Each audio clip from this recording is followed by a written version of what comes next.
On the 15th of September 2019, I released a video called 10 Things Wrong with Dragon Ball GT. This was my first foray into doing a proper YouTube video. I had no equipment then, I didn't have a green screen, I have a green wall in my bedroom. I didn't have a proper camera, I didn't have a proper mic or lighting. Now, near enough 3 years later and 100 episodes later, look how far I've become. Look how far I've changed. So it's only fair that I do my favourite film of all time. Out of every video I've ever done, this one is going to hurt me the most. Part of me doesn't actually want to do this video. Anyway, I am Berryman and this is 10 Things Wrong With. Star Trek II: The Wrath of Khan is a 1982 American science fiction action film directed by Nicholas Meyer. The film tells the story of an aging Admiral James T. Kirk who faces ghosts from his past, from his love life to someone he abandoned on a planet 15 years ago who is out for revenge. And the cost of these ghosts returning will be great. When the film was released though, it got critical and amazing positive reactions. However, the film did get some negative reactions, focusing on its weak special effects and some of the acting. But those critics are wrong. But that doesn't mean there's nothing wrong with this film. So let us discuss 10 things wrong with Star Trek II: The Wrath of Khan. Number 10, promotions.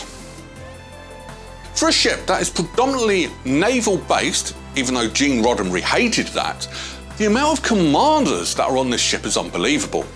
Lieutenant Uhura is now a commander. Commander Scott is still a commander. Ensign Chekhov is a commander and a first officer on another ship. And Lieutenant Sulu is now a commander. Now, there was a deleted scene where Sulu was promoted to a captaincy, which I wish they put in because they haven't, it means that when Chekhov joined the crew as an ensign, Sulu was a lieutenant, and now Chekhov has leapfrogged and becoming an executive officer on another ship. I'd be a bit hacked off. But yeah, why are there so many commanders on this ship? Number 9, missing planets. The mission of the USS Reliant is to go out and find a dead planet with no life. It's the complete opposite of what Star Trek was. But that was the mission of it. So, and to make it worse, they're going where everyone's gone before. They're not exploring anything new, they're just trying to find something dead. So they go to the City Alpha system and they go down to a planet that they thought was City Alpha 6. Did no one decide to scan the solar system to notice there was a missing planet? Because it turned out that City Alpha 6 exploded and they went down to City Alpha 5, which is why we got this film. Now, if anyone had done any sort of research before they did that, they would have known what would have happened and they would have stayed away clear completely. People not doing their jobs is what caused this film to happen. Number 8, dating issue. In this film, Khan quite clearly says, 200 years ago, I was a prince with power and millions. Except that would have been the late 2000s, you would have been a prince. You were actually a prince in the late 1900s. You were ousted in 1996, according to Space Seed. This film is set in the 2200s. It should have been 300 years ago.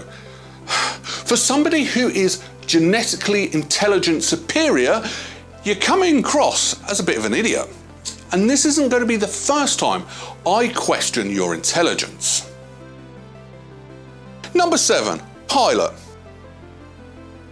Now, I'm not a military person, and this may be due to me not understanding, but like I said, I'm not a military person, but the pilot is the person piloting the ship, which in this case is Commander Sulu.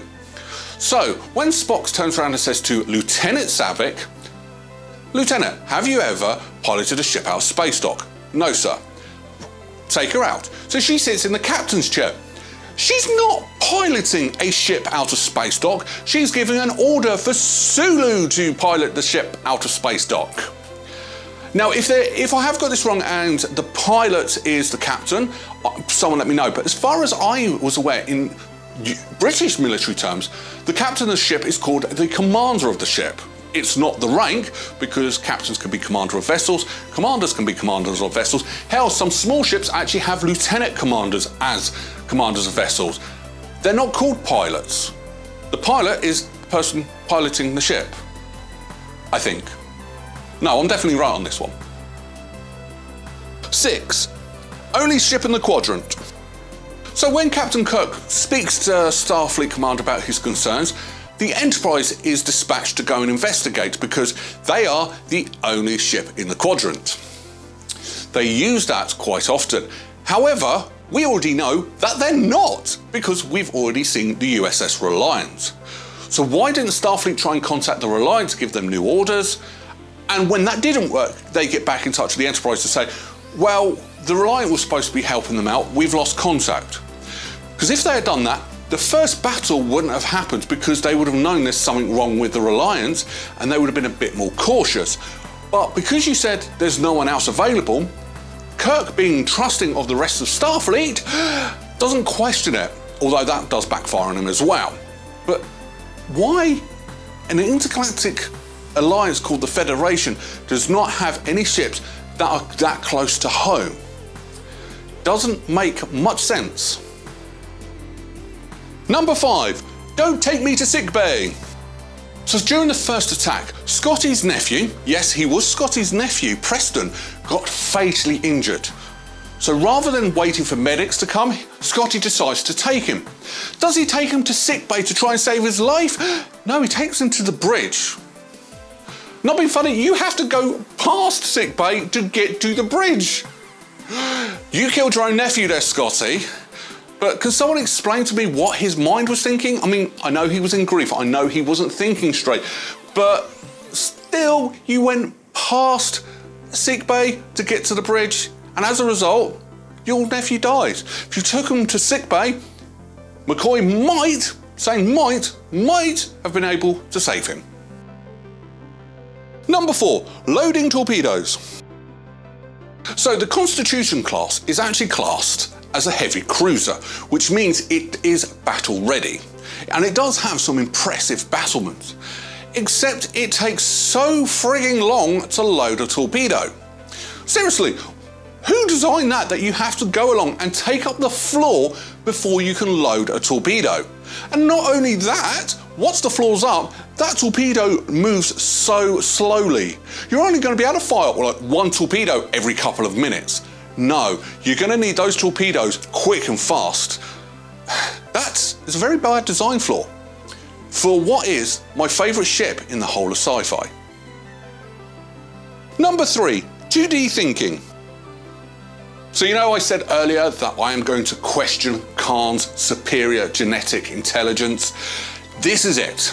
Spock actually says that Khan is intelligent but not experienced, and he is actually doing this in 2D thinking, which is great because Khan is actually using Master and Commander as the basis of this fight, which visually is absolutely amazing. It keeps us hooked.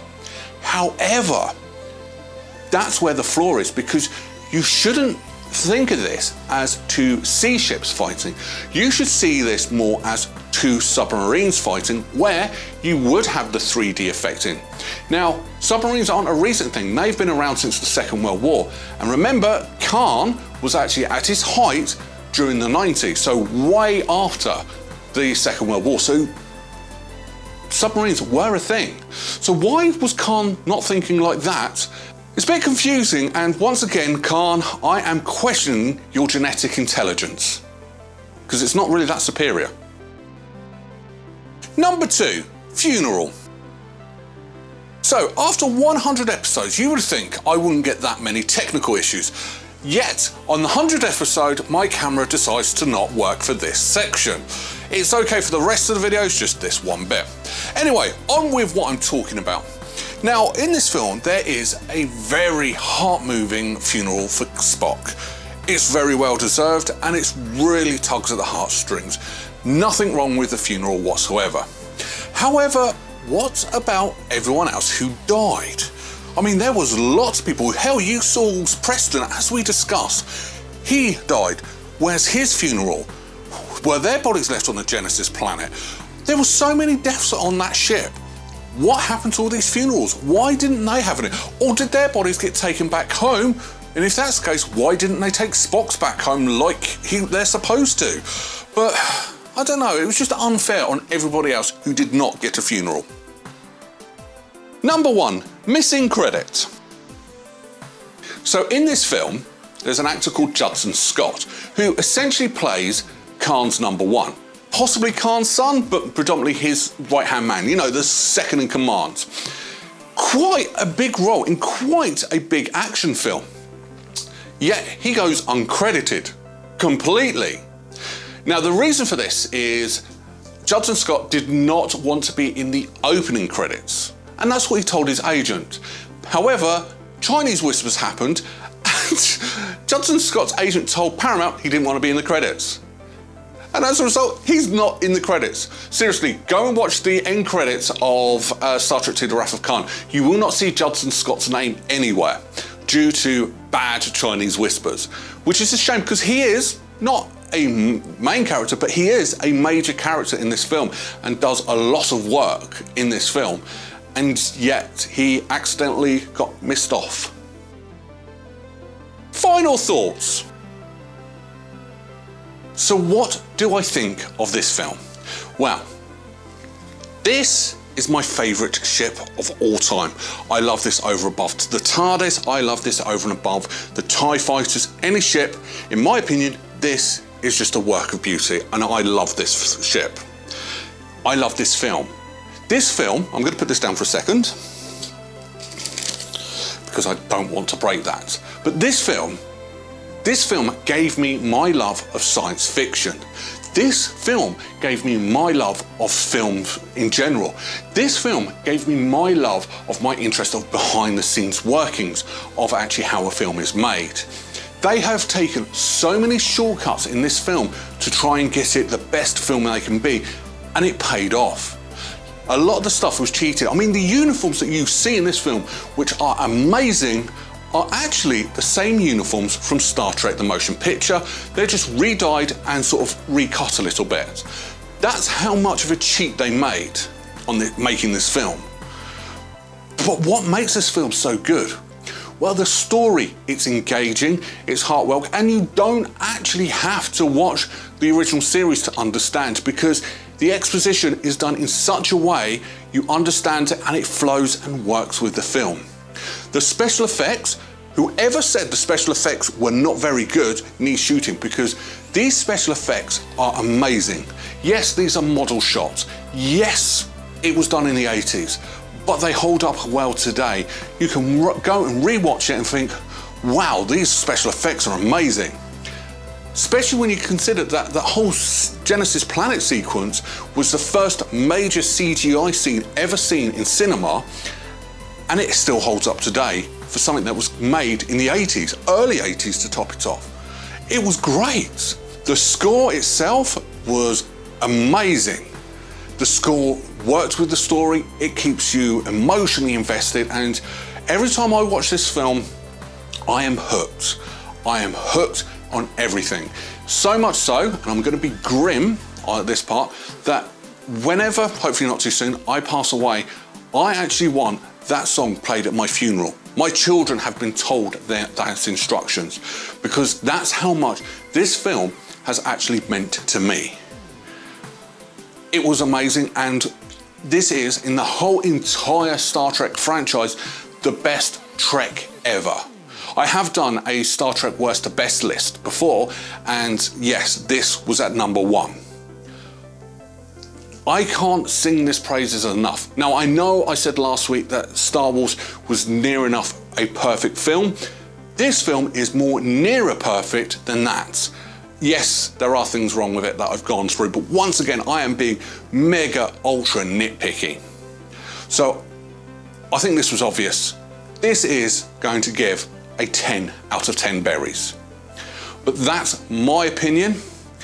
Granted, out of every film review I've done, I'm a little bit skew with. This was the hardest video I've had to do. How have I done? What do you think? Let me know in the comments below. So let's go back to having some fun next week. Shall we do a Keanu Reeves sequel? Yeah, let's do a Keanu Reeves sequel. come back next week to find out which sequel I am on about. Till then, take care, bye-bye.